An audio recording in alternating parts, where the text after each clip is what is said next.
Sumed, are you there? Yes, yes. Is this first time you are joining my class? Uh, yes, actually.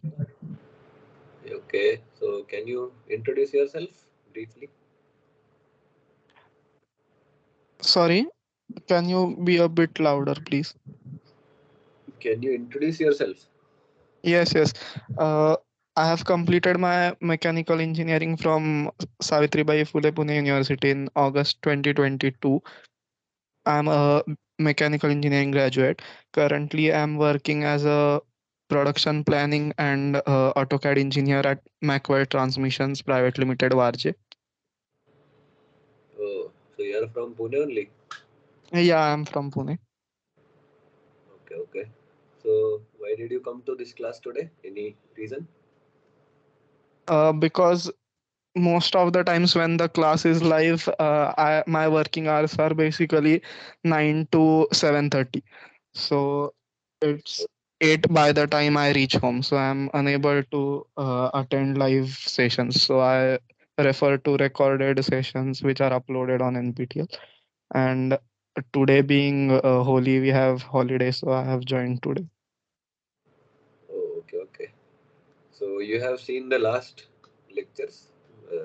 I mean, Yeah, till week 3 I have seen. Week 4 I am yet to. okay, okay. Yeah, so Sir, actually, actually, your voice is very low. My phone volume is full, but still I'm. I can hear you properly. I don't know, my system voice is also full. Anyway, if it is too low, let me know. But 1 second, I'll hold it close. Is it fine now or still low? And just a second. Okay. Yeah, I have switched from device audio to speaker. Yes, now I am able to hear clear. Okay, good. So yeah, Ganesh is also here. Hi Ganesh. Good evening, sir. Yeah, good evening. So actually, like till now, I was writing on a blank paper because I felt that was easier way. But one of the feedback that I got is when I write it on the blank page, the writing is slightly tilted. It's not horizontal. So you don't realize when you write, but after that, when you see the PDFs, you realize, oh, it's tilted. Anyway, that's not an issue, but it just, I mean, sometimes it doesn't look good because this content is shared with many students, right? So that's why today I'm using some app where you can have a, you know, a ruler type of thing. So hopefully this will be aesthetically pleasing. Content wise, it is same only. There is no difference. But maybe we'll try with this. So yeah. Apart from that, I think my video and audio are okay only. Uh, we'll just wait for a couple of minutes. If anybody joins, well and good. If not, we'll continue. And yeah, by the way, happy Holi to Sumed. And uh, Happy Holi, sir. yeah, actually, the thing is, I am also from Pune only. So my family is celebrating Holi today. But Oh, currently, I am in Bangalore. And in Bangalore, Holi is celebrated tomorrow. So okay. yeah. uh, Within one country, we have different. Yeah, diversity. Yeah. So anyway, happy Holi to Ganesh as well. But I think, Ganesh, where are you right now? Which state you are in?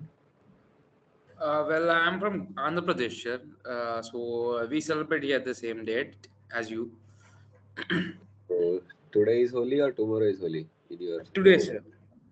Oh, okay, okay. So I think Karnataka and states south from Karnataka are celebrating tomorrow, maybe. So So, sorry, sir. Sorry. I think it's tomorrow. so you are, are you Yes. sure? Sorry. now it's sure that because I got this message from my friend, but there is this organization which going with the holy celebrations. So tomorrow is the one thing. Okay, no issues. So yeah, anyway, those who are celebrating today, happy Holi to them. Those who will be celebrating tomorrow, happy Holi in advance because tomorrow will not meet. So anyway, on that note, uh, it's already 7:05, so we shall start. Let people join as and when they come. So uh, basically, as usual, uh, just brief recap of what we learned from this week 5 uh, course videos by professor. So essentially, it is in two parts. First is regarding the one second.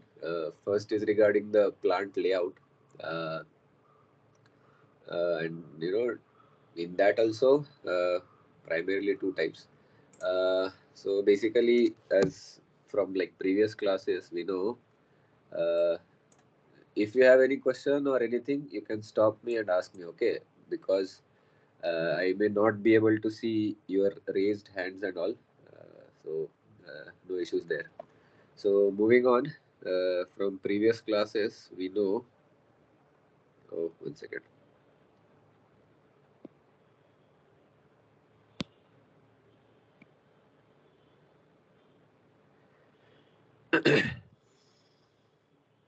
So, hmm,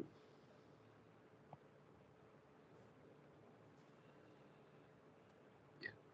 So in last classes, not last, I mean previous to like somewhat earlier classes, uh, we studied about different type of layouts.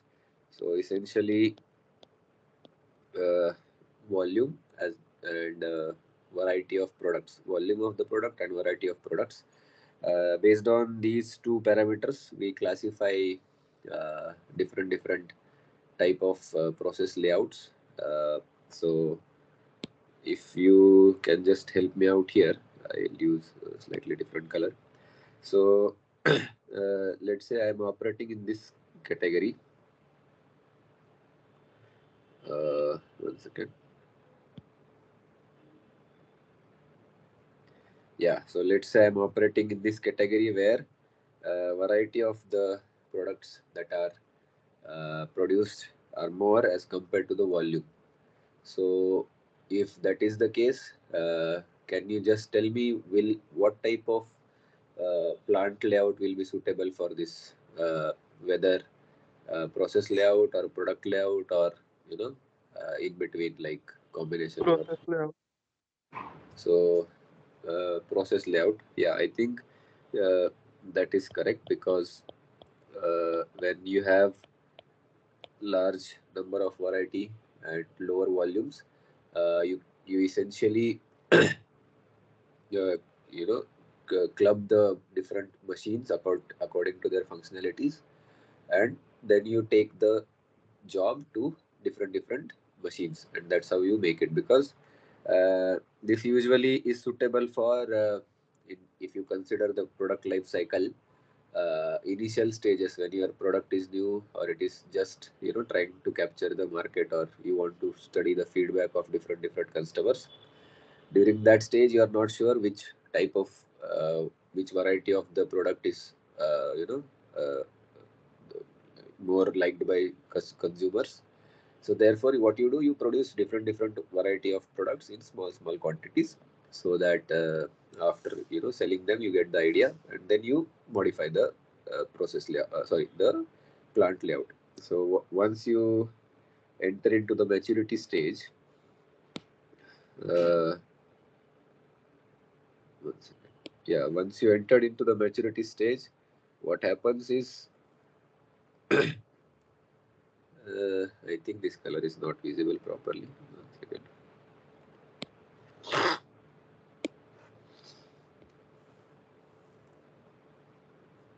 Yeah, so once you identify which type of products are working with your target audience. Then what you do, you cut down on those variants which are not liked by consumers, and you focus on those which are more accepted, and then you shift to the regime where you produce less variety but you produce higher volumes. So this typically happens in product layout, you can say.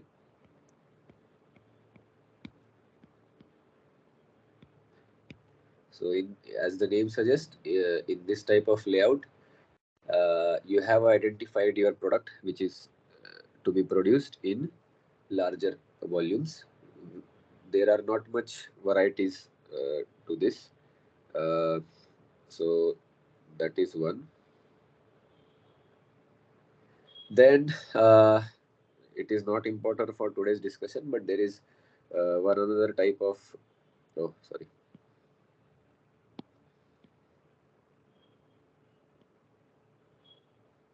Yeah, yeah. This is actually better only. I was writing freehand earlier. This has many features, and there is one type of this thing, group layout or cellular layout that falls somewhere in between. Maybe for the sake of putting it there, I'll just put it here somewhere. But you should understand that. Oh, 1 second. Majorly, we are dealing with two types in this discussion, at least. Uh, which color should I go for? I'll go for black only. So, yeah, so here, essentially, you don't have uh, more volumes, and you don't have more variety as well. So this is the region where it is in the group or cellular maybe layout. So I hope from previous discussions these three terms are clear to you. I'm just giving you the recap. So this is the one. Then the second part that was discussed in the class was what type of this thing. What do you say? What type of like what type of buildings are suitable for which type of plants, and that type of things. And lastly, sir started the material handling part, but I think that will be uh, that will be discussed in more depth in the next week's classes. So we'll not go there today. We'll just briefly start with the first. It was process layout. So there are many methods to study and use them to uh, do the plant layout, where you are essentially going for process layout. So out of those techniques, three techniques were discussed in the class. So methods used in process layout. So first method was proximity chart. So can any one of you tell me what do you infer when you uh, hear this term as proximity chart? Just briefly, can you tell me what do you infer?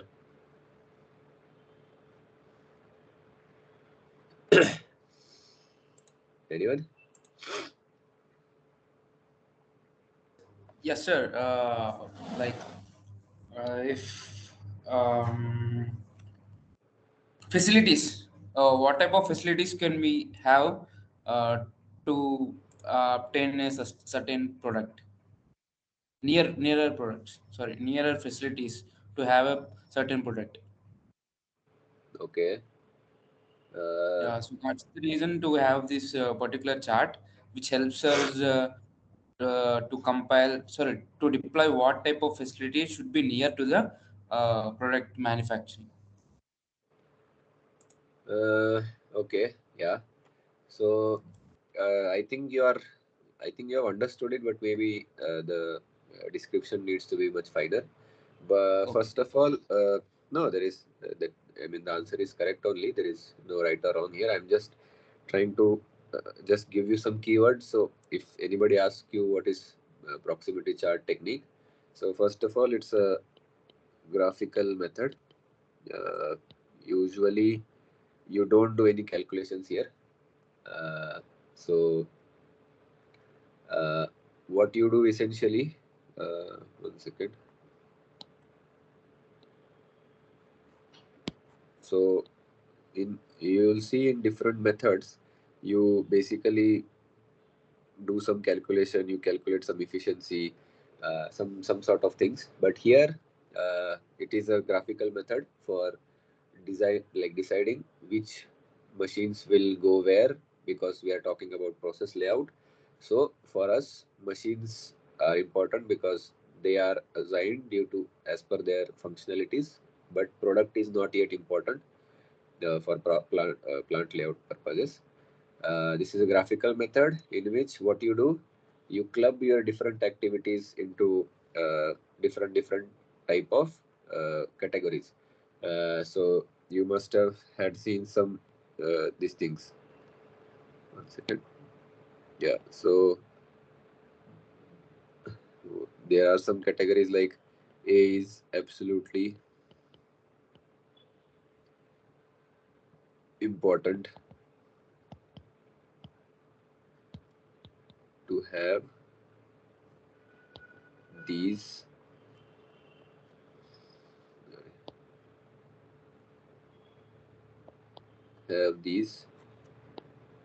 machines closer to each other. So basically, you can say machine or you can say tasks. So what you do, you list down your tasks and you decide the category of those pair. So I'll just give you some example, but there are these things, you know, alphabets that you assign with each pair. So for example, I think the similar graph was drawn by sir as well.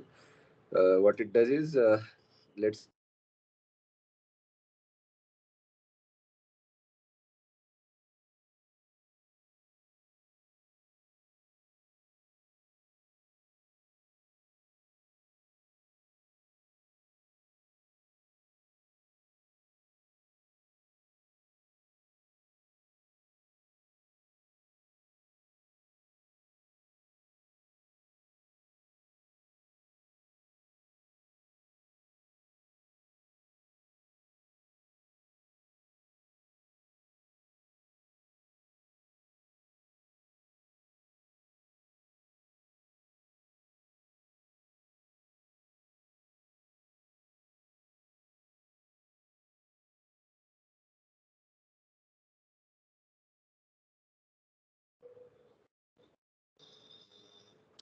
you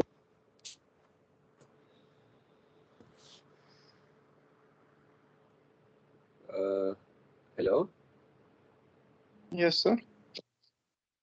Were you able to listen to me? There Yes, was, I yes. think, some network.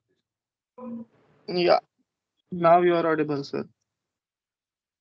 Okay, I think the Wi-Fi is slower here. Anyway, we'll continue.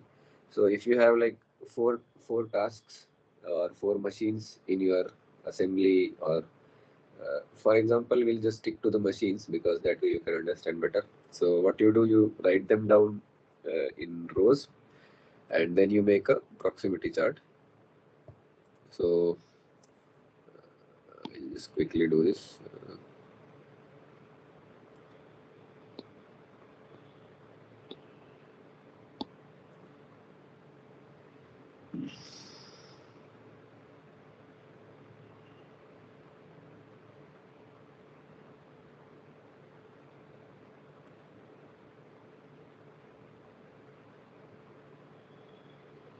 And now you consider these machines as pair. So we'll consider 1, 2, 1, 3, 1, 4. So basically the task is to decide after one, machine one. These are just names. Okay, the order is the order you need to fix. That is the whole game. So here, what you do, you just draw a kind of a schematic in which essentially, oh,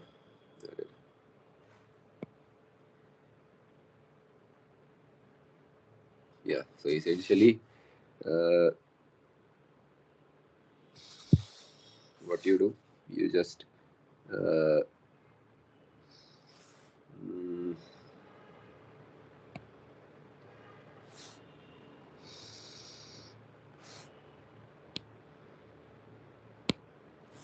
just give me some time. I'm just drawing this so that you can understand better.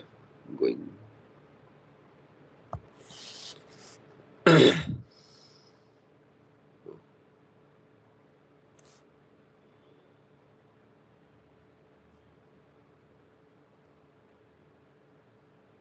Yeah. So, uh, so this square essentially represents, uh, if you talk about machine 1 and 2, what is the priority? Are they absolutely is it absolutely required to have, like, they should be like next to each other, or it is essential, or it is like not important, it is ordinary, or it is undesirable? So yeah, one thing is, you have uh, absolutely important, or you can give essential, or you can give ordinary, or undesired, or not desired at all. So the cross mark is for not desired. So now you may ask a question ki how do you decide these things? Because uh, uh, you know, here the example is quite easy because you have only four machines, but in reality you may have, let's say, 10 machines or 12 machines. That can happen, right, in a big uh, factory layout.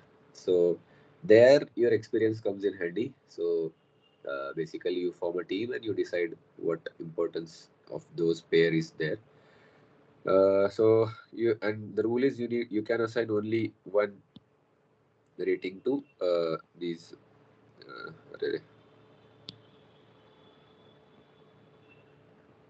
yeah. So you can only give one this thing, one rating to one pair. So what I'll do, I'll just give randomly some, I'll some fill some this thing ratings for the sake of argument. So these are absolutely important. Uh, these are like, then we consider 1 and 3. So we come to this square. So this is okay. So you just put ordinary. Then you come 1 to 4, and then you put okay. These are essential. So basically, 1 and 2 should be close to each other because that is the absolutely important thing. 1 and 4 can be okay. It can be, but the severity is not as severe as 1 and 2, and 1 and 3 is okay, fine. Whatever you do, it is an ordinary thing. Then uh, okay, yeah. So basically, then you go to the next task. Then you consider 2 and 3. So 2 and 3, okay, I'll give essential. Then you go for 2 and 4, and so there is undesirable connection in between this. So for example, if you are in a fast food chain, uh, so uh, it is not desirable to have boiling oil which you use for frying these chips or french fries, etc., immediately next to the washing counter, because if you wash something, the water may get splashed and it can directly go in the oil which is hot, and that will be a safety hazard for everyone working there. So that type of pairs will be coming under the category of undesirable. And then finally 3 to 4, you can just give it as important. So now, based on this, what you understand is 2 and 4 should not be close to each other, and 1 and 2 should be absolutely close to each other. So if that is the case, then uh, uh, like uh, good choice of layout will be 1 and 2 needs to be close to each other, whereas 2 and 4 cannot be close to each other. So like this. So I mean, it came out 1, 2, 3, 4 only, but I think you get my just that whichever things are undesirable, they should be kept as far as possible, and whichever pairs are absolutely important to be together, they will be put together. It is not this easy to do it on a larger scale. So that is why this is a maybe this can be used as a preliminary method, but uh, like other methods which we'll discuss now are more sophisticated than that. So other method, can you tell me other two methods? Anyone? Sir, I think I have this particular doubt about this. Tell me.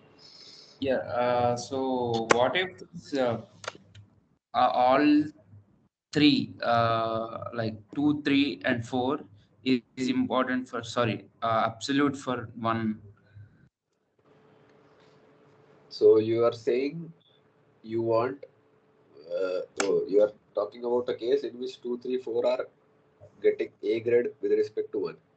Yes, sir. So essentially, uh, that is that can happen actually. That's a good question.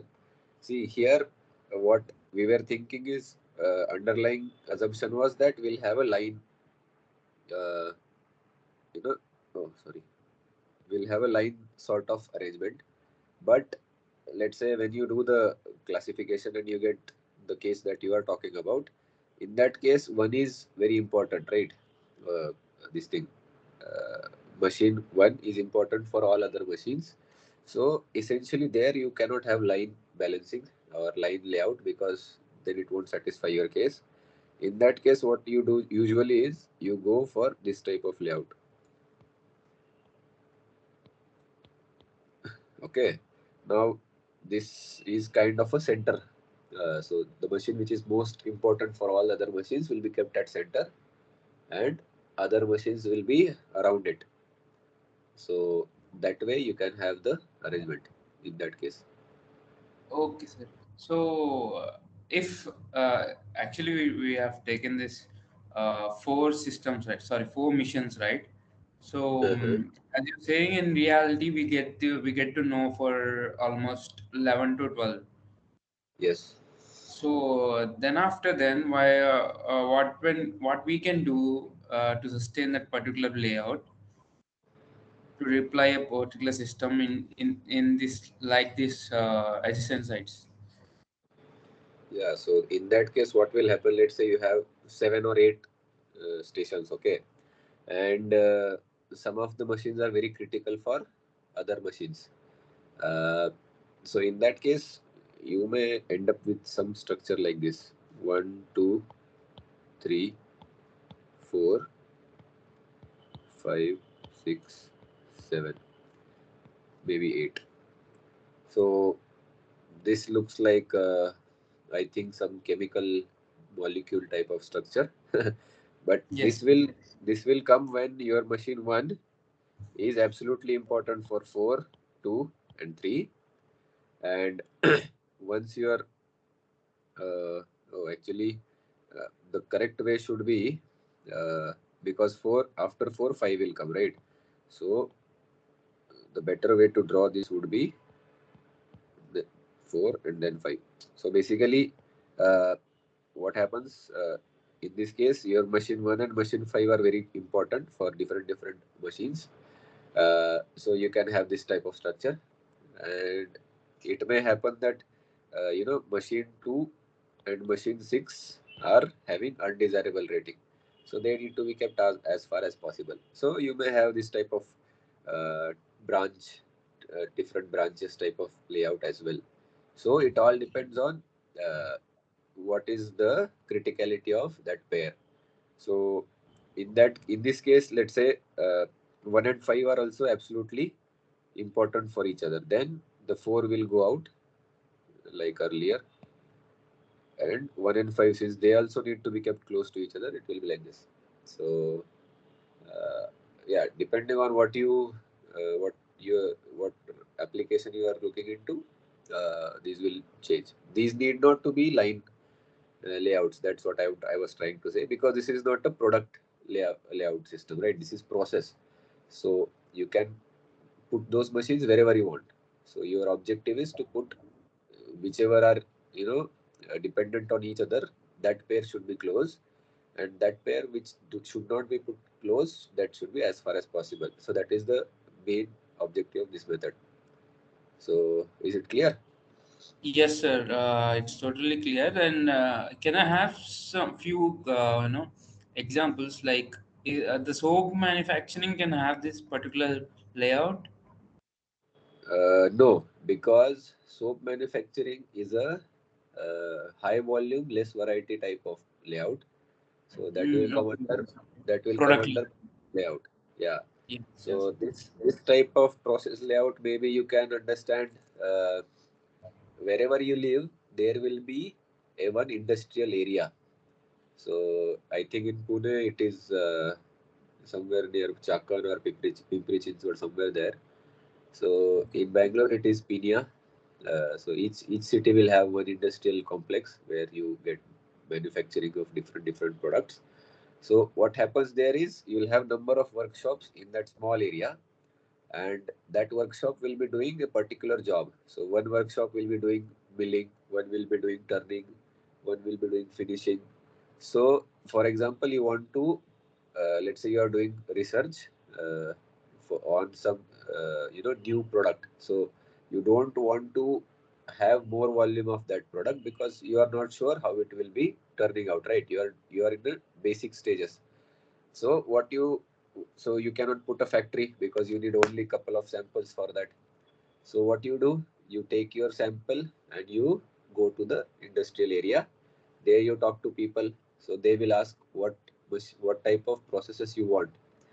And once you list down those processes, then you can go and visit each workshop and get your process done there. So this can be considered as a example where you are essentially taking benefit of process layout. Uh, is it making any sense, or are you getting confused? No, sir, I'm getting a bit, but can I have this particular example, sir, so that I can be more precise with the process layer? Okay, 1 second. I'll just see. So yeah, mm, can be, yes. I'll just maybe graphically, maybe it will make more sense. So let's say this is a we are talking about mechanical workshop. Okay, so you have 4 5 types of machines, right? One will be turning or lathe machine. Then there will be drilling machine. Then there will be finishing surface finishing machine, and maybe cutting machine. So these types of machines will be there, right? So now you can number them as 1 2 3 4 and apply this logic what we discussed in this diagram, this A, O, E, X, I kind of rating. And then you realize that, see, finishing you cannot do initially, right? So once your product is like manufactured, then only you do the surface finishing. So you get the idea that this three number of machine can be coming towards the end. It cannot come initially. Then you understand that cutting, usually you get big rods or big sheets, right? So if you want to start any application, uh, first you need to cut down to the desired dimensions. So you understand that this cutting machine should be kept closer to the raw material, where you are storing big sheets. Closer to that you put cutting machine, right? Because otherwise, if the cutting machine is far away from your inventory, you will have to carry that much load to that much distance, which is impractical. So then you realize that, okay, two wheel comes in the starting point, if we are talking from the raw material inventory location, and three will be towards the end. And then you realize, let's say now the decision is that what will come after two, whether it will be one or four, right? That is the decision to be taken. There, what you do, there you go and study that after cutting, what is the importance of turning for your particular application, and you give it a grade. So if you give it as A, which is absolutely necessary, and between 2 to 4, which is from cutting to drilling, you have an you are having a product which doesn't need cutting drilling at all. So in that case, 2 to 4 is not required, so you can just put it as unimportant, right? And then you see, then you decide whether you need, like, between 1 to 3, which is turning to finishing, what is the importance. So finishing is important, so here you give E rating, and you realize that you have not done any drilling. So between 3 and 4, actually that process also becomes unimportant. So that becomes this. So then you realize that proper layout for this type of job is 2, 1, 3. You can bypass 4 also. There is no need to go to each machine, because in your product, if you don't need any holes, why would you go to drilling, right? That will be waste of time. So this is how you take decision. Are you Yes. are you able to get it now? Yes, sir. Yes, sir. It's clear now. Yeah. So basically you can take any example where you are not mass producing it. You are just having a small quantity to be produced and your number of machines are high. So in Okay. that case, you can use this proximity analysis and you can just do your job. So I'll leave it as it is. I think this will help others also. I'll just put it as example. So anyway, now coming to the next one. Okay, what is this?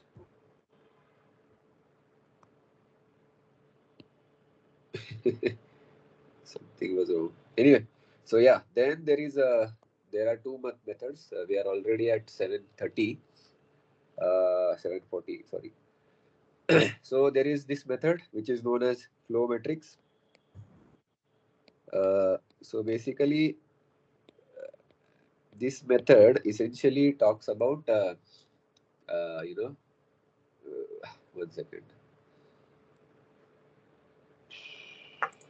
Yeah. So basically, what you do in flow metrics method is you again list down all your activities as usual. That is the first starting process, and in this case, what you do, you make a this thing, a chart. So basically, by flow, it means if you are traveling from machine 1 to 2, what is the frequency? It it can be frequency or distance.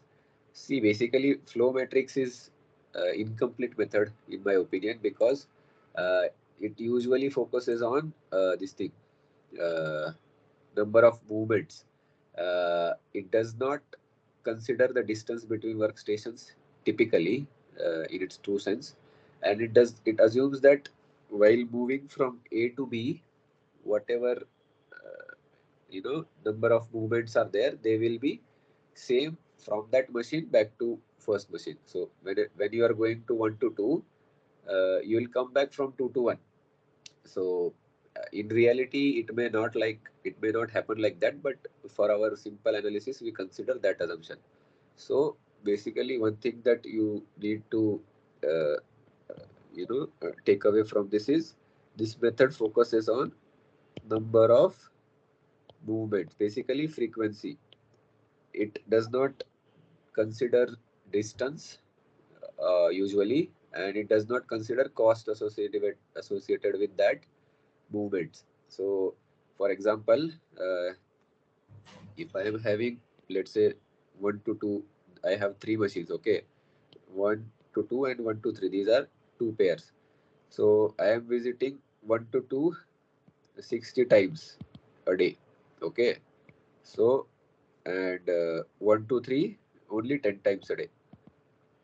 So this flow work uh, method, what it suggests is wherever the frequency is high, keep those machines or workstations close to each other, because then you can have lesser.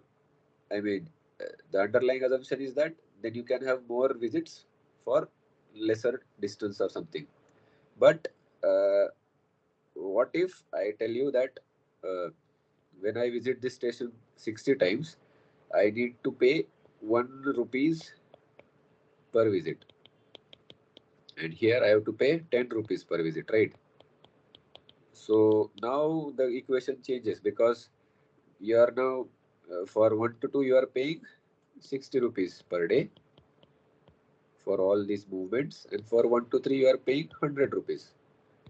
So now you will say, okay, let me have 60 visits, but these are cheaper visits, so it's better to put 1 and 3 together rather than 1 and 2.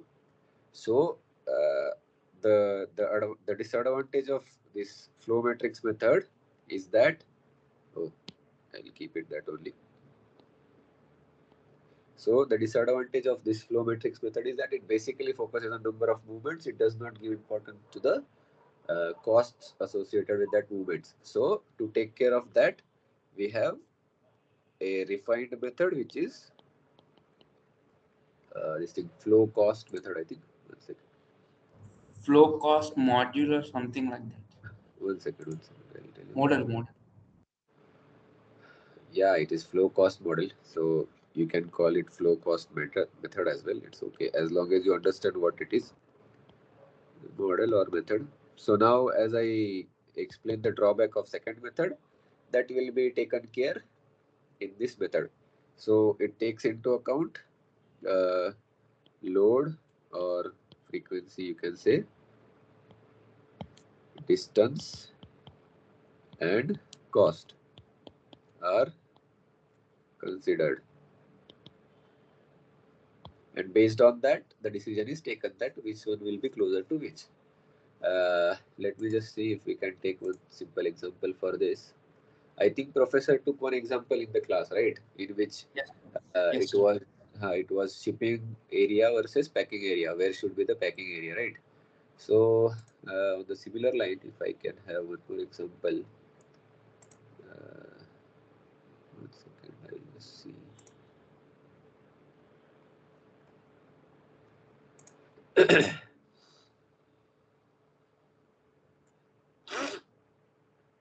Yeah. Okay. The shipping area, packing area is taken. Okay.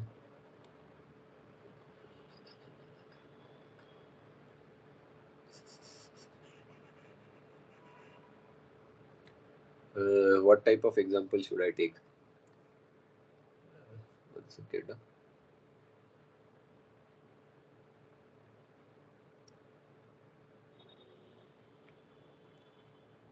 Huh. Yeah, again, we can take the example as I discussed earlier, right? Let's say we are taking one example of mechanical workshop. Uh, so I'll just draw one. Array.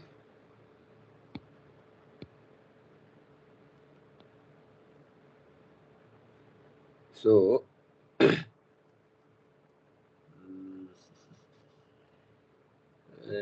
actually,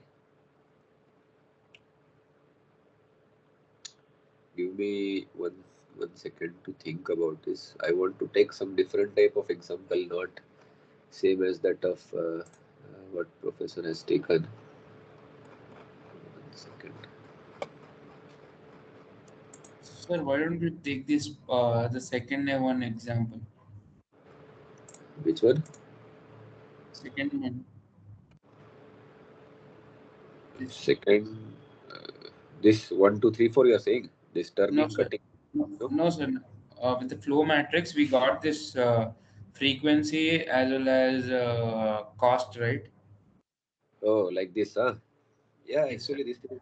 I mean, we can take this. It will be simpler as well as Yes, sir. uh, not that difficult to understand. But let me just think about it. Give me uh, 1 second. Okay.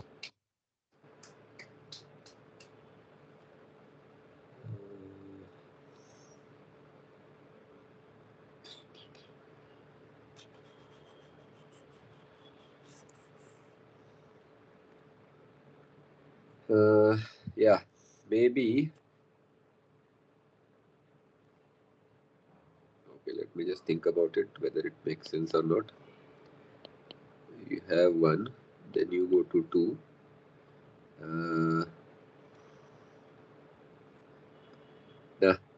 Let's not complicate. Maybe we'll take it later. So yeah, similar to what this is there. Let's say you have 5 machines. Okay, so 1, 2, 3, 4, 5. Now you are not relying on the graphical method because you did that analysis and you are not getting any conclusive this thing, because as you pointed out some time back that many of them are getting E rating, many of them are getting O rating. So it's not conclusive here that which should go where. So in that case, now what you basically, uh, but you have some sort of idea. Okay, so let's say you do that graphical analysis and you get something like this. So 1, 2, and then 2 and 3 are very important for 4 and 5. So basically your 1 and 5 are should not be together, but 3, 4, 2 should be together. Something like that you are getting. Okay, and so we'll assume distance of 1 unit between each of them. So it will be 1 unit, 1 unit. Okay, so this color is unit distance. Yes, sir. And now what you need what is the load or frequency between them. So we'll use some other color.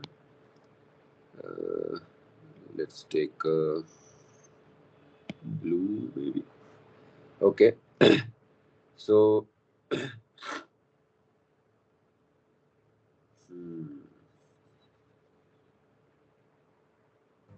okay, we'll go at this only. So let's say this is 10 between 1 and 3. Between 2 and 3 it is 5. Between 3 and 4 it is, let's say, 15.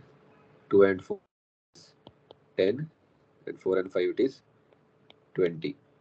So these are loads. Uh, Loads between each pair. So the blue color is that. So now, Loads means the distance, sorry, movements. yeah, it can be measure of distance. Sorry, measure of movement, basically frequency, or it can be loads only, like how much kg you want to take it. That can Okay. also be interpreted. It depends on which application you are talking. Till Okay. now we were talking about frequency, but you can directly take kg also if you are carrying something heavy versus carrying something lighter. So Okay. in that way also it can be interpreted. Yes. And one more color we'll need for cost. So we'll just take pink for cost per unit distance. So let's say this is 4, this is 2, 3, 1, 6. I'm just giving random numbers. Okay, so I hope this is not too cluttered for you to understand. No, Uh, sir. It's clear. yeah. So anyway, now the what load distance method says is you carry out this load distance rating for all possible combinations. Load distance into cost. So let's do for 1 to 2. Oh.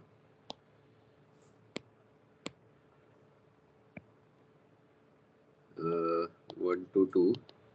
So here 1 to 2, the distance load is uh, there is no direct load between 1 to 2, right?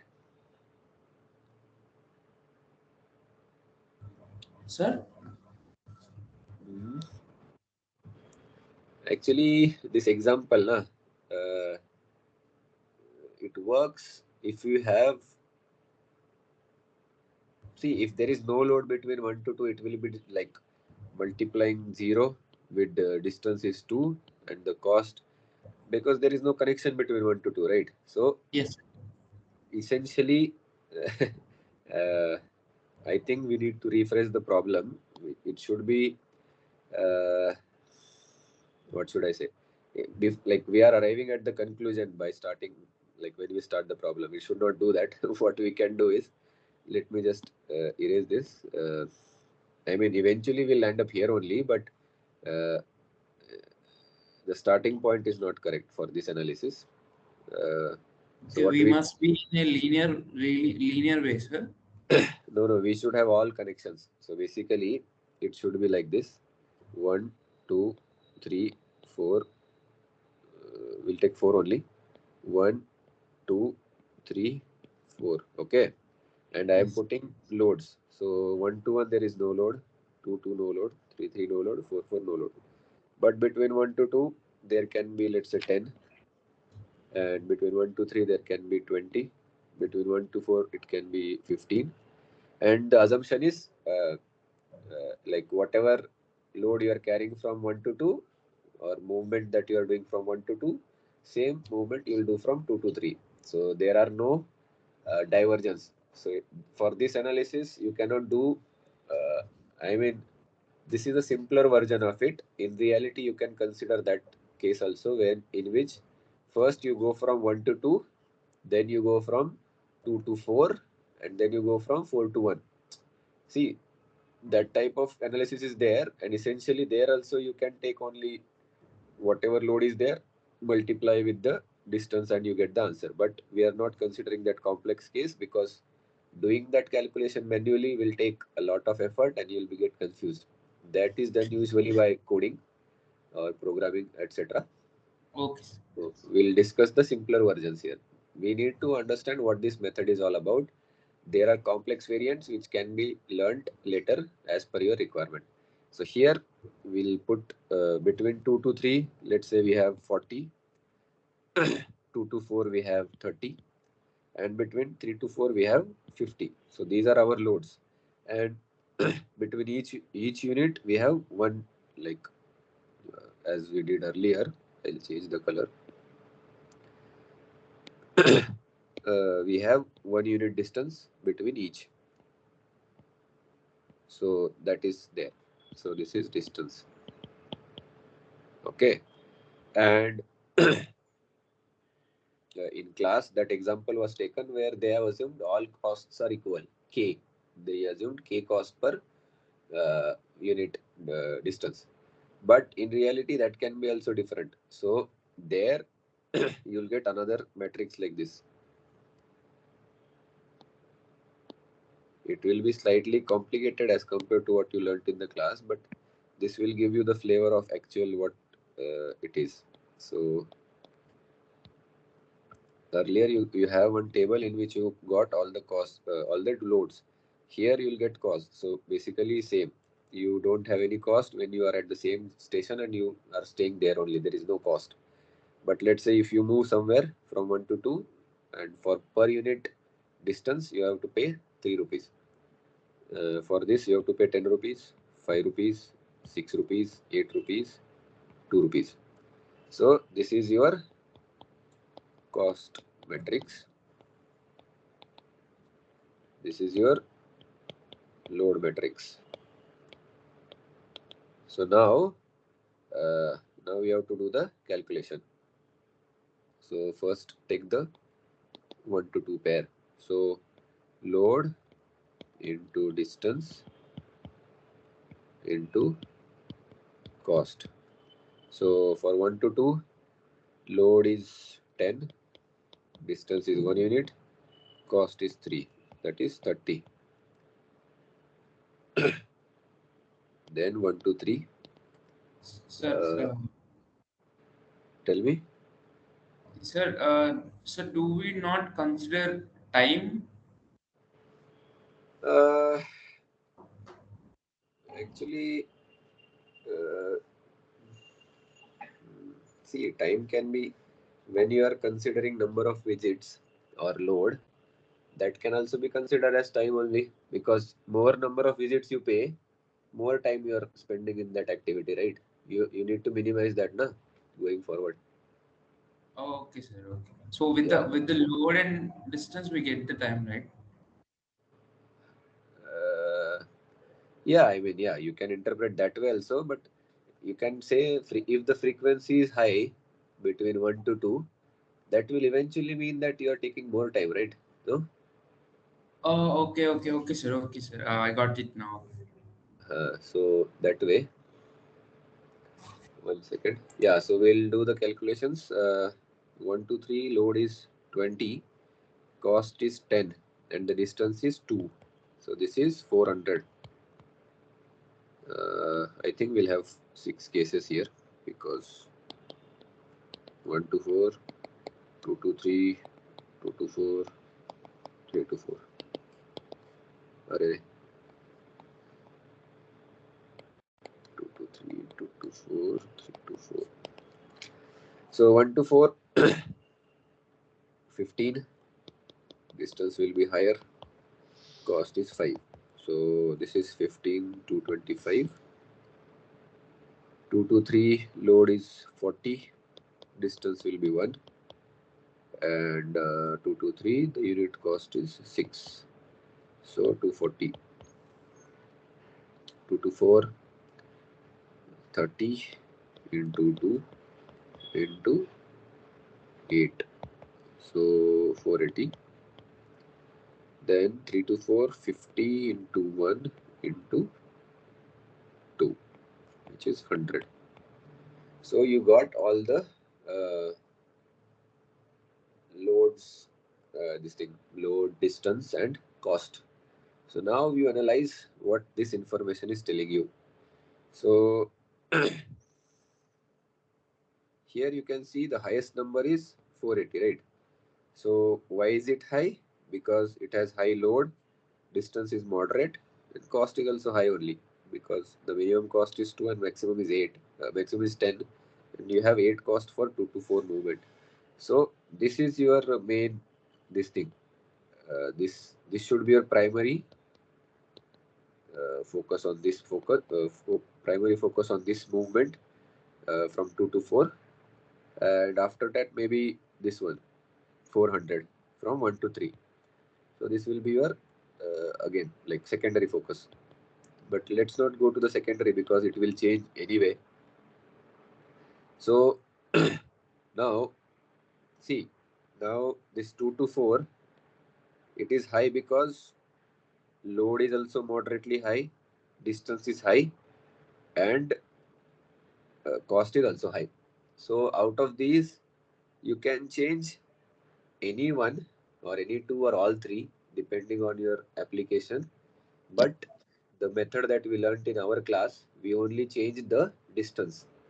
We kept the loads as the constant, that we cannot change loads, and the cost is also constant. So the variable that we have to play with is the distance between 2 and 4. So now if you want to reduce this 480 number, you can reduce this 2 to 1. So basically what you are doing is you are putting 2 and 4 together. So essentially what you are doing is 1, 2, 4 and 3.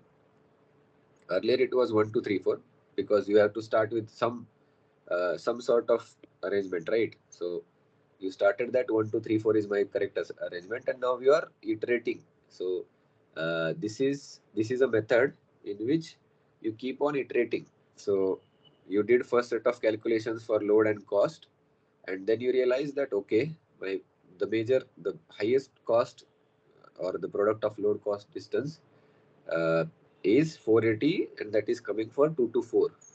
So what can I do about it? You cannot change load, you cannot change price for this class discussion. Only thing that you can change is this thing, distance between 2 and 4.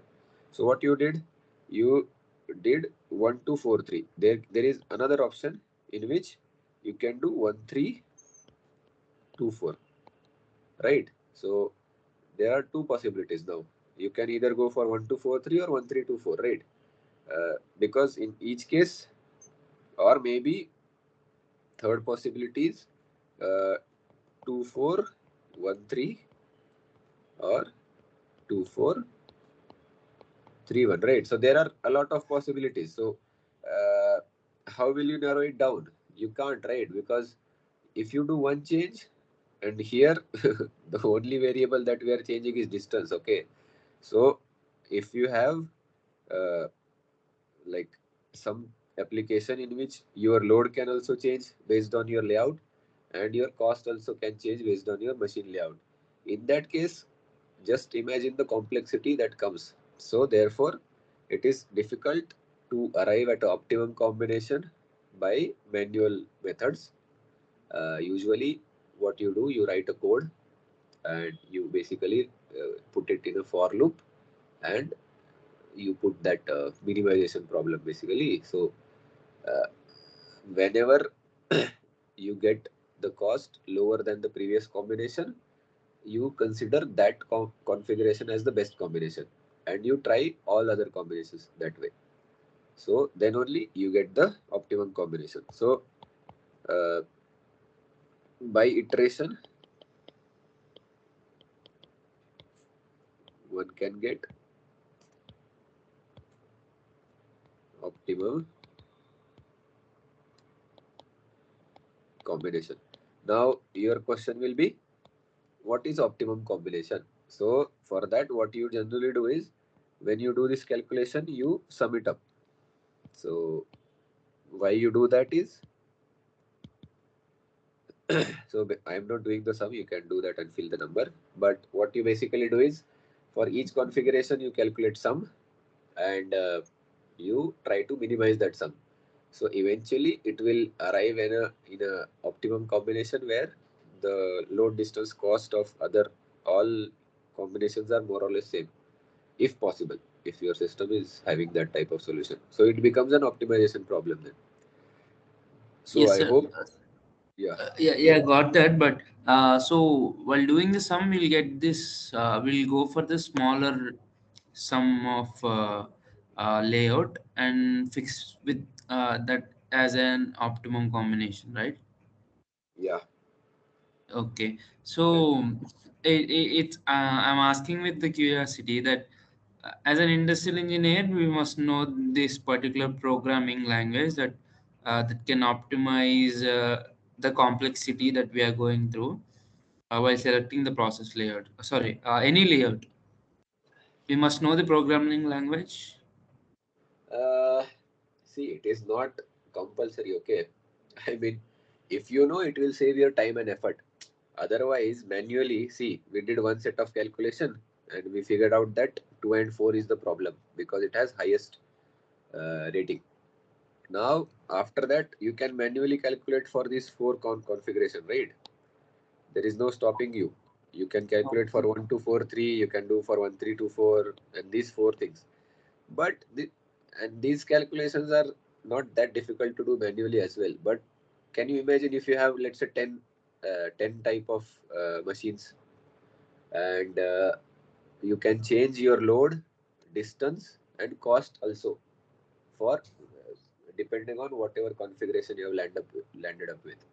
So there it becomes quite complicated. Uh, See, you can employ, let's say, 20 people to do this calculation, and you can do it. But then you'll have to pay those 20 people, right?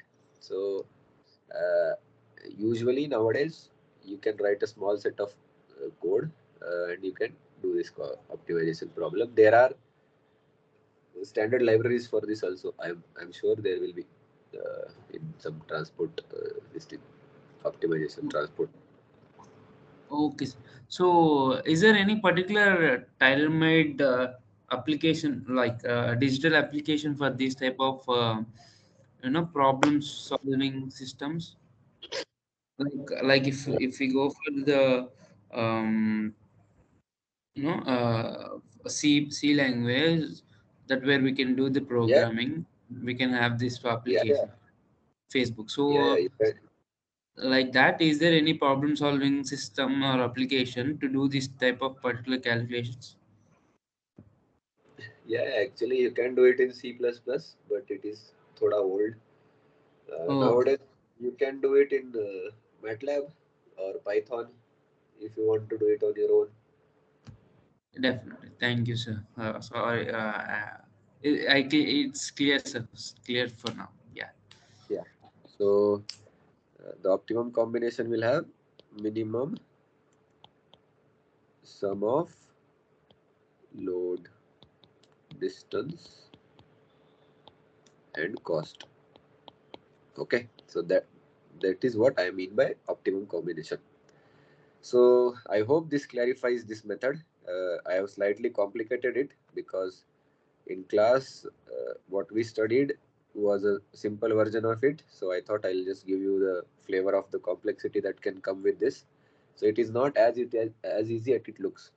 Even though we are considering very small subset of complications. So there also it can become quite complicated. So okay, so this is the load distance, this flow model, cost flow model, something like that. So now we are done with the process layouts. Now the next part was techniques for, I should not techniques, I mean, you can just put it as product layout. Yeah, so here you can consider an example of soap manufacturing plant uh, for a well-established company. So for example, if you want to manufacture Lifebuoy, so in Lifebuoy you get two, three type of variants, right? One is red, one is green, one is some other color, but the brand is same. Essentially, what changes is the color and the smell.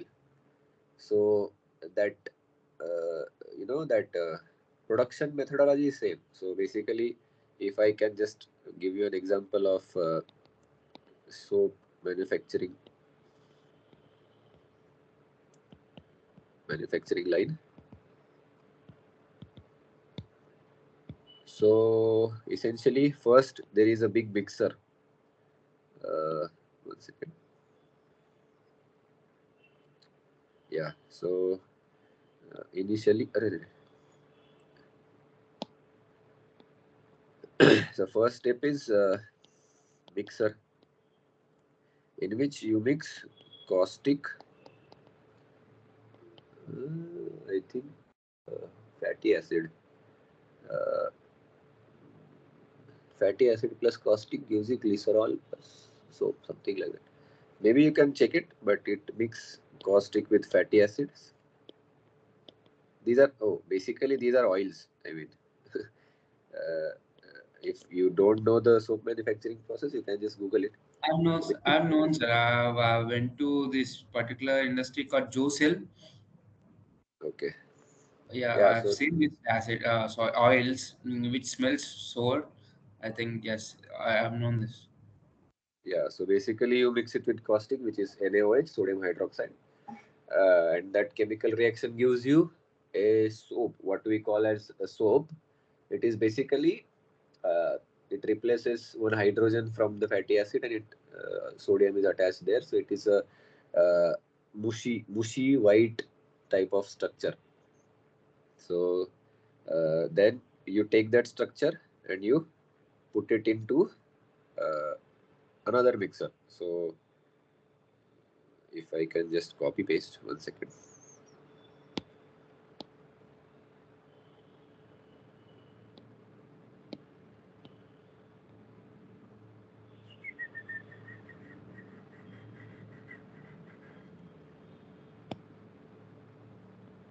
So there is, let's say this is mixer one. There is another mixer. Why? To add color and smell or fragrance, but smell is okay. So then you get a something which looks like soap. Then there will be next step in which uh, see the second mixer, its size will be approximately 1 ton. So you don't have a soap of 1 ton, right? You have a soap which is quite smaller, like 100 gram, 200 gram, right? So there,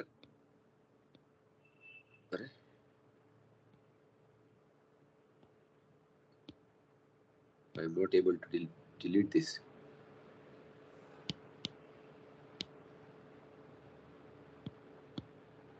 One second.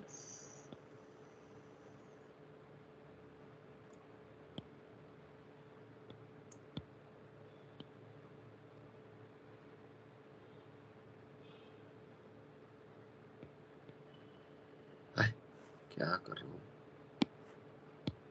ए जाना okay, so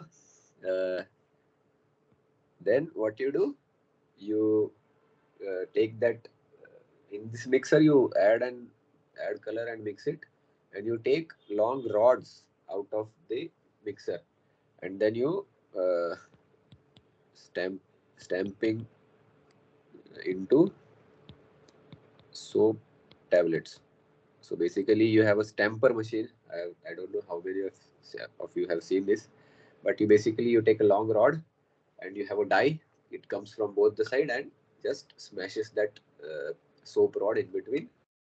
You get 4 or 5 sets of tablets in one stamping. And finally, you have a sampling. This after stamping, you have final piece of the puzzle, which is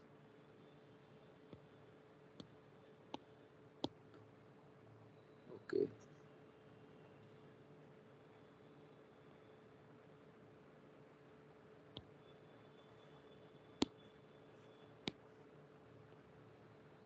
Finally, what you do, you do the packaging. So this is very brief. Okay, in reality, there will be much more this thing, many processes in between, but this is what essentially happens in soap manufacturing thing. So now there is one concept which is quite important, which is called as uh, bottleneck. Bottleneck in a production line. So can anybody tell me what do you understand when I say a bottleneck? Yes, sir. Yes, sir. So the bottleneck means traffic jam. The like we call it as traffic jam. Like what we call, if some, what we can say, the products could be in a jam. The other Yeah, yeah, word is yes, this I think you know this, but conjugation like that. Conjugation. yeah, There is this congestion. particular word getting into my tongue, but I couldn't say that. No, it's okay. Congestion. Congestion, sir. Yeah, congestion is okay. That is correct word, but there is no need to go into that much uh, effort, Deep. right? See here Yes. it is written as bottleneck. So basically, it is neck of a bottle. So if you have seen any bottle, it is usually like this, right? So Yes, sir. there will be cap here. So the word comes from here only. So whatever amount of liquid you may have in this bottle, the rate at which it will come out will be decided by this cap or the neck of the bottle. If it is too small, it will take a lot of time. If it is a big bottle, like the Milton ones, then it will come out quite fast, no? So that is why this word, which is bottleneck, which is neck of a bottle, but it sounds fancy. So anyway, so basically, in your line, let's say you have 1, 2, 3, 4 units. So the slowest one is called as the bottleneck, and that is the one which decides the overall this thing, overall cycle time for your production line, or the rate at which you can produce. Maximum rate of production is limited by the bottleneck station. So usually in our this thing, when I was working in the factory, these mixers were okay because they were like 1 ton mixer, right? So and to mix 1 ton, they used to take hardly 40 minutes or something, because they were huge in size and they were not prone to damage or breakdown frequently. But this stamping section and the packaging, but if you want to highlight one, this stamping section was the bottleneck, because uh, what used to happen is when the soap bar comes out from the mixer too, it is slightly sticky because of the moisture in the air, and because of that, some sort of foam used to get formed on the stamper. So one solution for avoiding this stamping breakdown was to have very cold water flown through the stamping die. So what happens if the die is too cold? It will not, like, the soap will not stick to the die. Uh, but that was also not a clever solution. It was just a solution which made life easier, but it was not the proper solution. Proper solution was to control the humidity around the stamper. So the stamper, like, ideally speaking, you need to put a one room around stamper and put a dehumidifier in that room and control the humidity around the stamper. If you do that correctly, there will be no breakdown in the stamper machine. But that is too costly because the dehumidifier, etc., are very costly imported components at that time they were. So that's why people are going with the cold dyes. We had a small this chilling plant outside the production site, and there we used to have water at 5 to 7 degrees Celsius, not 5 to 7, let's say 7 to 10 degrees Celsius, and then the dye was kept cold, and that's how the problem was mitigated. So basically, coming back to our discussion, the bottleneck is the slowest workstation in your this thing, what you call uh, your production line, because we are talking about product layout here. So that is one. Now there are some terms like cycle efficiency, idle time, etc., etc. Maybe we can take some example about it.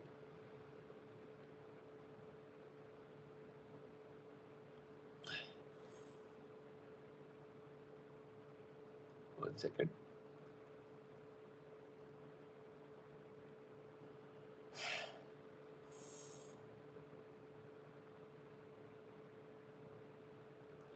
Yeah, so like uh, there is, after bottleneck, there is one term which is cycle time. So basically, before you design any production line, you need to have some sort of idea about how much like soap tablets per day you want to take it out of the production line, because based on that only you will purchase different machines that are required. So cycle time essentially is this thing. See, what is the total time that you have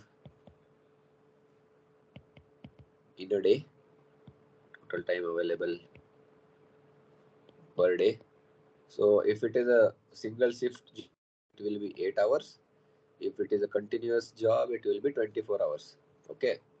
So, and then what is the required production output? So, for example, uh, this thing, one second. Uh, let's say I have a 3-shift factory.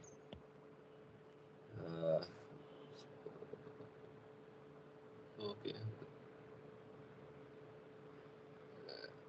Output rate, it will be rate, okay, then only units will match. So it will be 24 hours, correct, because 8 hours shift, 24 hours. Then let's say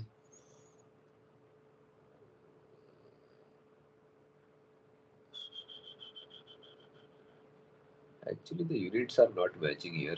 One second. Because if I have time at the numerator, I should have some sort of this thing, right?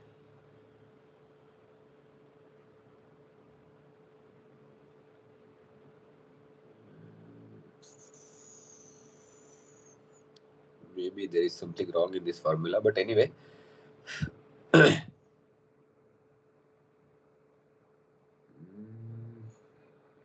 Something is wrong here because the units are not matching.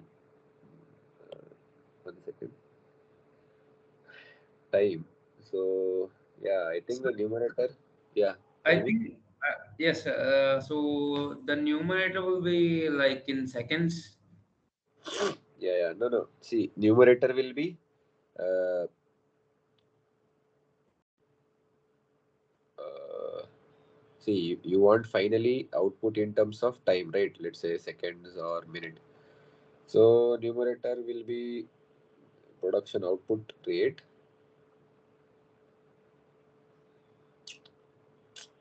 Yeah, so it will be like capacity of the production line per day, matlab, like we are talking about day to day basis. Okay, so basically what I mean is, let's say uh, you you have a like the line that 1 2 3 4 that I've shown you here. It has let's say 2 tons capacity per day if it is operated fully, and the desired production rate, which is calculated based on uh, this thing, the we talked about supply demand planning that is done, and then the targets are set. So production planning and control, that category. So their production manager will calculate, okay, I have some target for delivering this much tonnage of soaps in a month. So I'll divide it by number of working days and shifts per working day. So then I'll get a target for one shift, right? So and let's say we are talking about days, so I get one target for one day, but my production rate will be let's say I can produce in reality uh, maybe 500 units of uh, we are talking about tons, right? So of 100-gram soaps per day.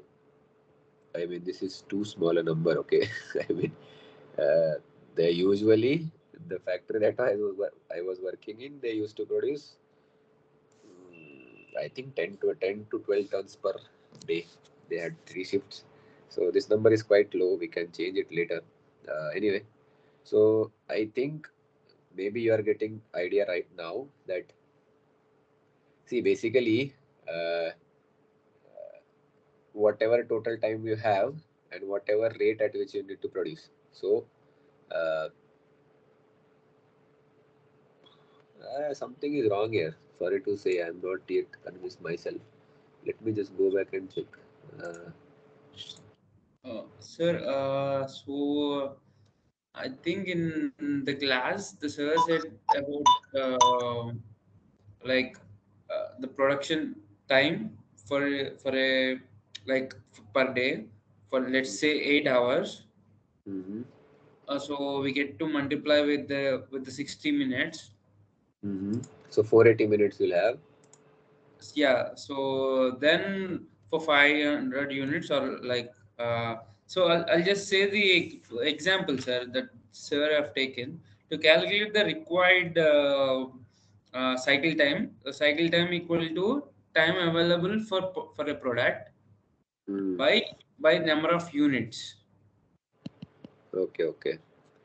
Yeah. Uh, but then again, see, time available will be, let's say, 480 minutes, right? Yes, sir. And this thing, number of units. Sir have taken sorry, sir have had taken it as 160. Okay, so you need 3 minutes per Yes, sir. unit, right? Each. Yes, sir. To complete each element. No, okay, okay. Oh, this is per unit basis of. Oh, acha, acha.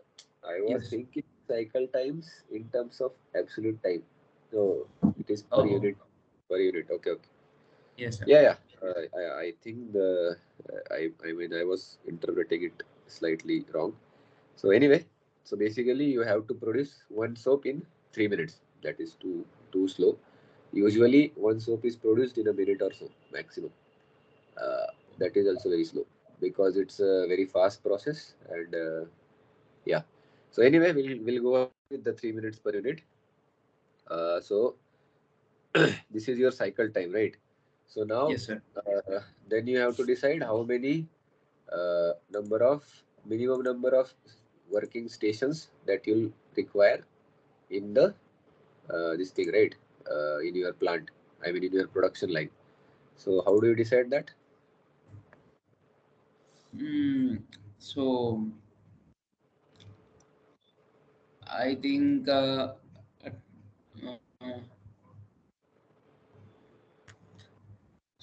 if you're going with like what are the processors Uh, by cycle time? yeah, so basically, see, you know now that you need 3 minutes per unit, okay? But then you go back to your production line and you see there are one, two, three, four. I mean, you don't know the number of stages, but again, you have to. It is formula is total work content divided by required cycle time. Uh, but how do you know what is the total work content? So, uh, can you clarify that? Uh, Total work content. Mm, no, sir. I thought of I No, got no, no. forgotten. Yeah, yeah. So actually, by total work content, what I think what it means is, see, what you do basically, you sum time taken by all machines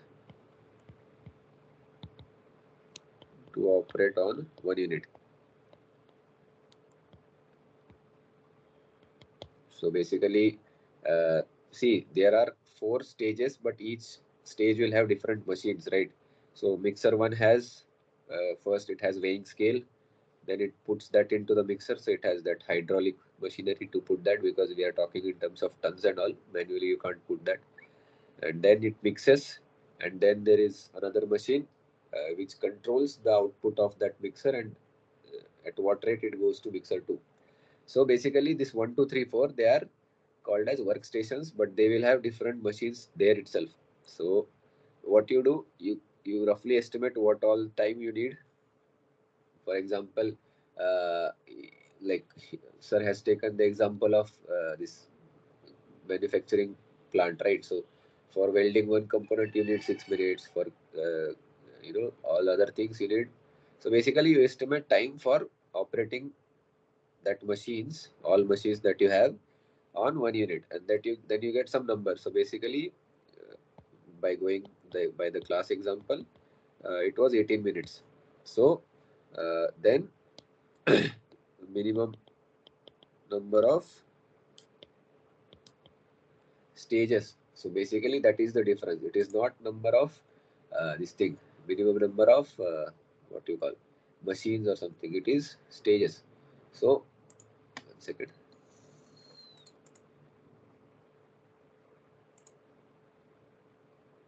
I hope that is clear now. Minimum number of stages will be 18 by 3, which will be 6 stages. So you'll need to have 6 stages in your production line. And assuming the cycle time is 3 minutes. Here I have shown 4, but now we have calculated 6, right? Yes, sir. Because this 18 minutes is different. I mean, the calculations are done for different type of example, and I explained different type of Yeah, yeah, production line. I got it. Yeah. So anyway, then there is this thing. Uh, See, very important. I'll just take for example, and maybe we can close today, because there is very important concept of line efficiency, or this thing. What you call line efficiency only, I think they call it. Okay. Hmm.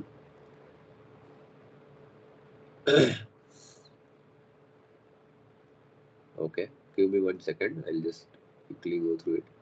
Yeah, so let's take this example in which production rate is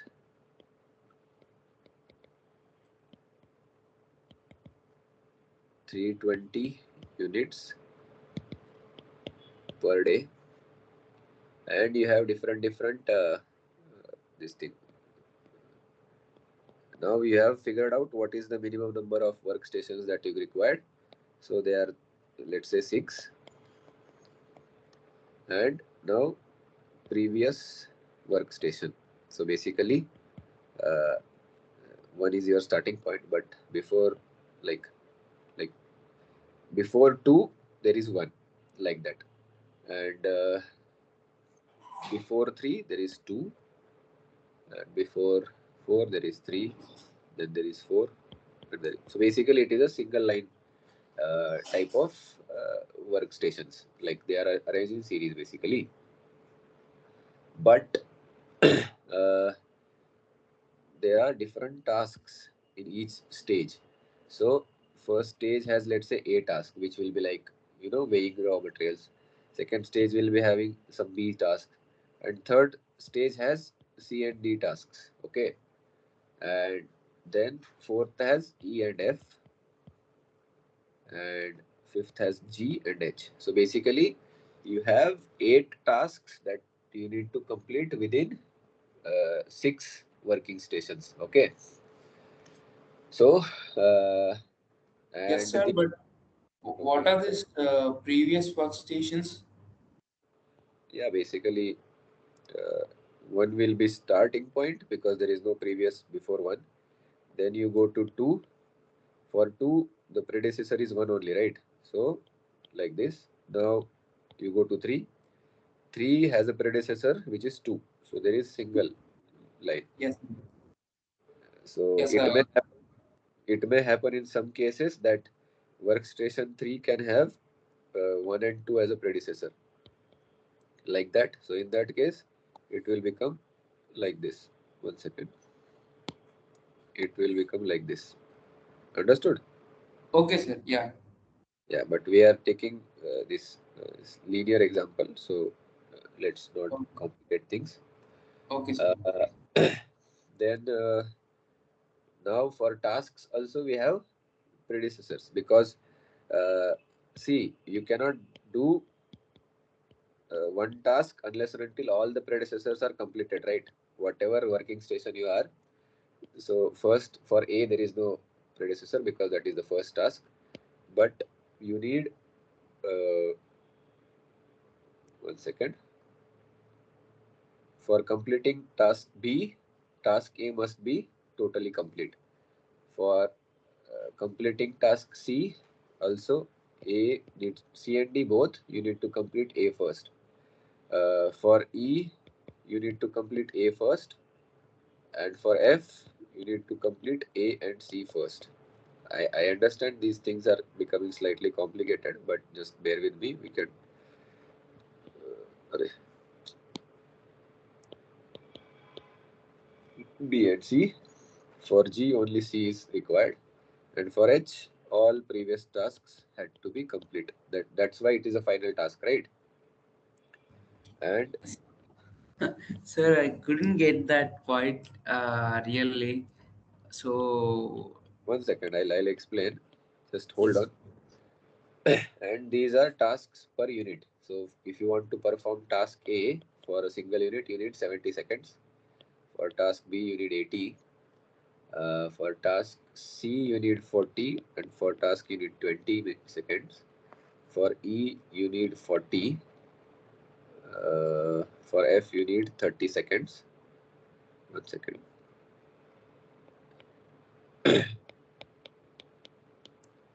40, 30. And for C, for G, you need 50 seconds. And for H, you need 50 seconds. So if you sum it up, it comes around 380 seconds. Okay. So now, now the question is, and see, you calculated your cycle time. So let's say that cycle time is 90 seconds. So this is a particular operation. This is 380 seconds. So now, can you tell me what is the minimum number of required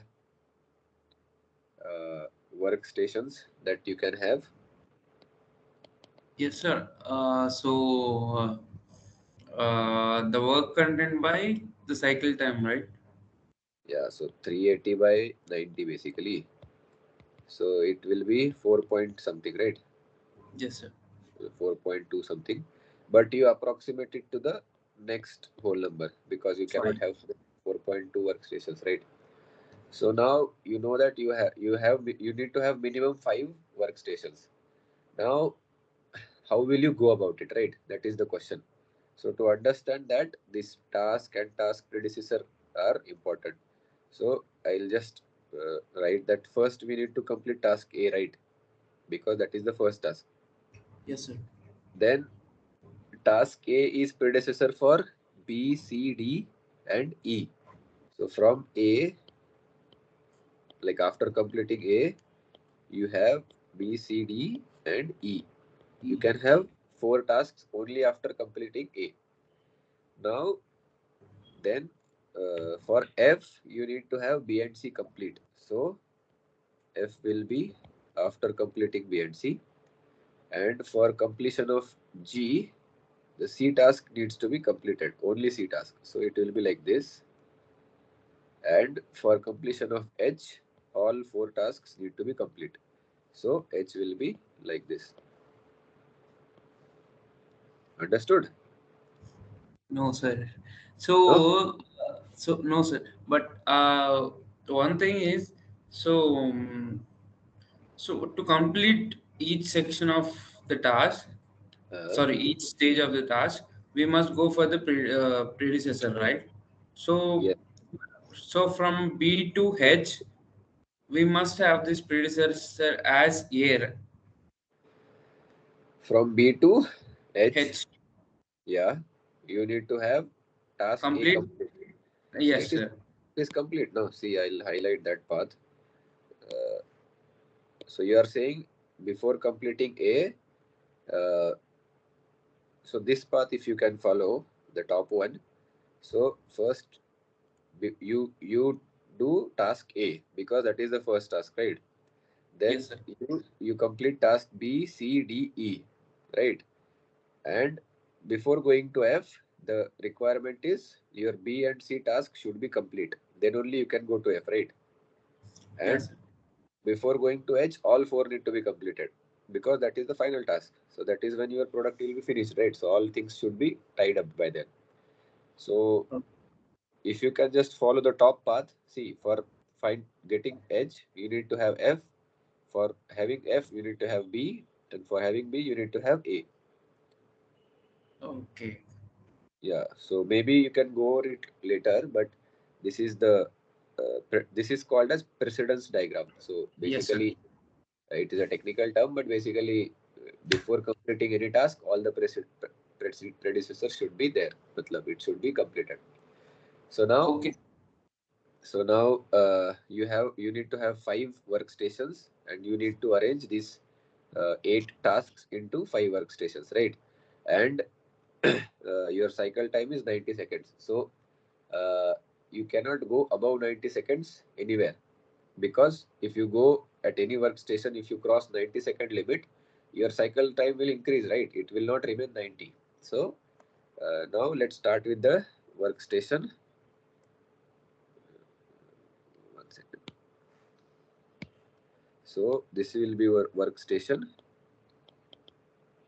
and what are the tasks that are associated in that workstation. So let's say we need to have minimum 5, right?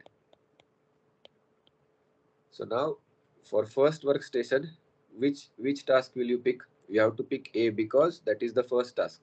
You cannot go without doing A. So but A requires 70 seconds, right? Yes, sir. And each workstation can have maximum 90 seconds. 90. You cannot cross 90, right? Because that is your cycle time. So now you did the task A in 70 seconds. So you still have 20 seconds at workstation 1. Yes, So sir. now look at the table and see after A you can do B, C, D, E, right? Out of Yeah. these 4, anything can be done in 20 seconds. So D. yeah, so you can do D in 20 seconds, right? So you can put D here. Okay, so A and D are done. Now B, C, D are remaining, right? Because like you can B, C, E are remaining. You can complete E independently, but for completing F and G, you need to complete B and C first, right? Yes, sir. So now uh, now let's look at it. So B, C, E, these are the choices available for workstation 2. So B takes 80 seconds, C takes 40, and D takes 20. So one option could be take C. B. Yeah, yeah. One option is take B. It will take 80 seconds. And can we have something which takes additional 10 seconds? No, right? Because all Oh, processes are more than 10. So you can have only B here. Other option could be you can take C C, you can and take E. C and E, right? Yes, sir. So if you take C, it will take 40 and E takes 40. 40. Correct? Yes, sir. So this is another option. And what can else be done? There is still 10 seconds remaining, right? But you cannot have 10 seconds. There is no job. So let's consider you took B as 80 and you proceeded. So now you Okay. did B, okay? C and E are still remaining. So now you take, next is C and E. So you take C and E here. That takes 40, 40. Yes, sir. Okay. Yes, sir. Now A, B, C, D, E are complete. F and G are remaining. So F takes 30, G takes 50. So you can club them here. Yes, So sir. it will be 30 and G takes 50. So, and then finally you can have H, which will H. give you 50. Or, Oh, yes. So we so, must not be exceeded the cycle time, but we can yeah, have number of seconds, which is uh, less than 90 in each yeah, stage. yeah. So now the Yeah. second option in which you take C and E at workstation 2, but now you have to complete B, right? Otherwise you cannot go to F and G. So next Yes, will sir. be B. It will take 80 seconds. And then again F and G same because you don't have much options now. And H H. will be last, which will be at 50. So basically the only the only difference is what you do in workstation 2 versus what you do in workstation 3. Yes, sir. Like, because if you calculate idle time and all those things, it will be same. You can calculate idle time per workstation. Idle time means for what time the workstation was not doing anything. Here, for 90 seconds, it was working, right? So it will be 0. Here, it worked for 80 seconds, so it will be 10. 10 Again, seconds. 10. 10, Here, so 10, 10. Here, 30. 40. Oh, No, no, 30. 40. 40, Ah, no, okay. 50 plus Yes, is 90. yes. 40. Yeah, so this is the idle time. So basically, you had this what you call 1 minute. total. 10 seconds. Yeah, so total time was 450 seconds because each workstation had 90, right? So Yes. if I had 40, idle time is, let's say, 70 seconds. So you can calculate the line efficiency and all. I mean, I leave it up to you because that is simple algebra. Uh, but now the question comes that out of these two choices, which one should be taken, right? Yes, sir. So yeah, see here, see one criteria is to compare line efficiency, but here in both cases the line efficiency is coming same only. So usually, as per the class rules, I mean what professor has told, that you need to select, choose the element with most followers. So here, see B has two followers, F and H. C also has two followers, G and H. D has only, E has only one follower, which is H. So that is also not that clear because, I mean, the logic behind choosing the element with most follower was that it will be required. I mean, it should be completed for many tasks. So that's why they take it first. But here, that is also not, I mean, it is not satisfying that criteria as well. So you can go for any of the two. and that will be your optimum layout for your line. Okay. Oh, so the line efficiency will get by 450 by 70 into the workstations, right, sir? Is it right? No, you'll get line efficiency that out of total time, how much time you utilized. So that will be 380 seconds. And total time was 450. So basically 38 by 45. So that will be, I think, around 70%.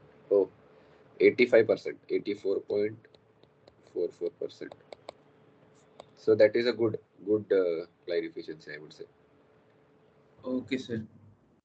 Yeah. Thank you, sir. Yeah. Okay. I think it is 8:45. We can stop now. Maybe this plant building and all we can discuss later. Yes, sir. For the time being, we'll stop because we are like overshooting our time. Okay. Definitely. Any doubt is there? Quickly you can Nothing. ask. No, nothing, sir. It's clear now. Nothing, right? Evident. Okay. Yes. Anybody else is there or only Ganesh? Sumed is there. Yes, sir. Got you, sir.